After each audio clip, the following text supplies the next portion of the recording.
जय हिंद दोस्तों, मैं विकास भारद्वाज एक बार फिर आप सभी का मेरे इस वीडियो में स्वागत करता हूं।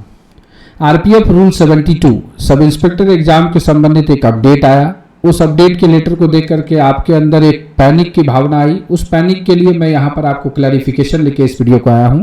वीडियो को ध्यान तक सुनिएगा और सारी चीज़ों को मैं यहाँ पर आपको समझा दूंगा। बहुत सारी चीज़ें उसमें जो बताई गई हैं वो भी, और जो नहीं बताई गई है उन चीज़ों को भी हम यहाँ पर डिस्कस कर लेंगे।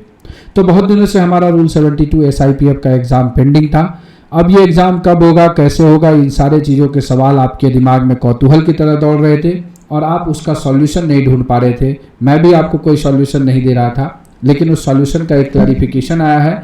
उस क्लैरिफिकेशन को मैं आज आपके सामने लेकर के आया हूँ। तो चलिए देखते हैं वो क्या कुछ है और क्या कुछ बताया गया है। तो आपको एक लेटर ये दिख रहा होगा मार्केट में, वो लेटर आपको इस प्रकार से दिख रहा होगा। पूर्व मध्य रेलवे का यह लेटर आपको दिख रहा होगा और इसमें लिखा होगा कि पूर्व मध्य रेलवे ने अपने पूरे डिविजन्स में यह सर्कुलेट किया है और ये बोला है selection to the rank of sub inspector level 6 under rule 72 of RPF rule 1987। Chairman DPC का लेटर है 23/9/2025 का। चेयरमैन ने ये लेटर दिया है, सभी जोनों को दिया है, लेकिन यहाँ कुछ जो है रिटर आए, उन चीज़ों को हम यहाँ पे डिस्कस कर रहे हैं। और ये कहा गया है कि संदर्भित पत्र के आलोक में अवगत कराना है कि आपके अधीन कार्यरत वैसे बल सदस्य जो वर्ष 2024 में विषयांकित चयन हेतु जारी अधिसूचना के आलोक में चयन में शामिल होने हेतु सहमति पत्र प्रस्तुत किए हैं, उन्हें अपने स्तर से निर्देशित किया जाए कि वे उक्त चयन के लिए आयोजित होने वाली CBT परीक्षा के लिए तैयार रहें। उक्त चयन से संबंधित अध्यक्ष डीपीसी स्तर से परीक्षा की तिथि एवं अन्य दिशा निर्देश प्राप्त होने पर यथाशीघ्र अवगत कराया जाएगा। मतलब क्या है कि जितने भी लोगों ने रूल 72 सब इंस्पेक्टर का फॉर्म भर रखा था पिछले साल, अब वो आप रेडी फॉर्म में रहिए। आपको ये निर्देश दे दिया गया है कि एग्जाम कभी भी हो सकता है। तो अब कभी भी का यहाँ पर कोई भी उपाय नहीं दिया गया है कि क्या है कभी भी। तो बस कभी भी मतलब क्या, तो ये महीना तो अब होगा नहीं एग्जाम, क्योंकि सारे GH हैं इन चीज़ों को लेकर के।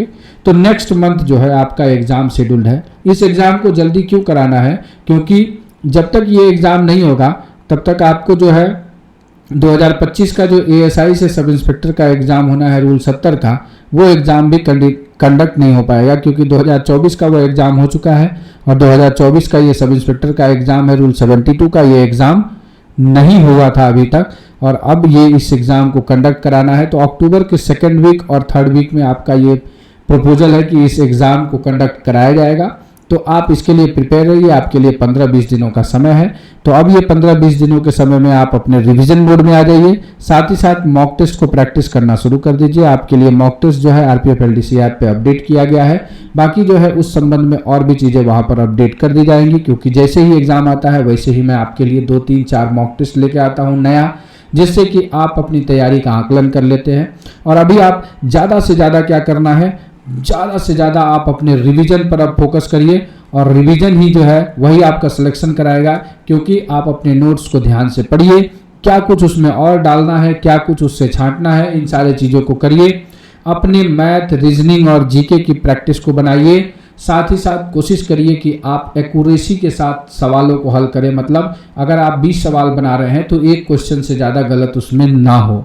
इस प्रकार की एक्यूरेसी आपको लेकर के चलनी है, तब जाकर के जो है आपका सिलेक्शन नियत समय पर नियत एग्ज़ाम में हो जाएगा।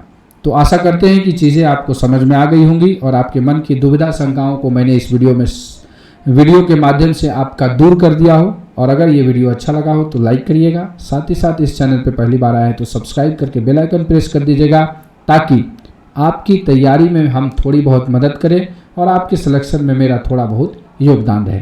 तो चलिए इसी संदेश के साथ कि आप अपनी तैयारी में व्यस्त होंगे, जिंदगी में मस्त होंगे, इस वीडियो को ध्यानपूर्वक देखने के लिए आप सभी मित्रों का दिल से धन्यवाद।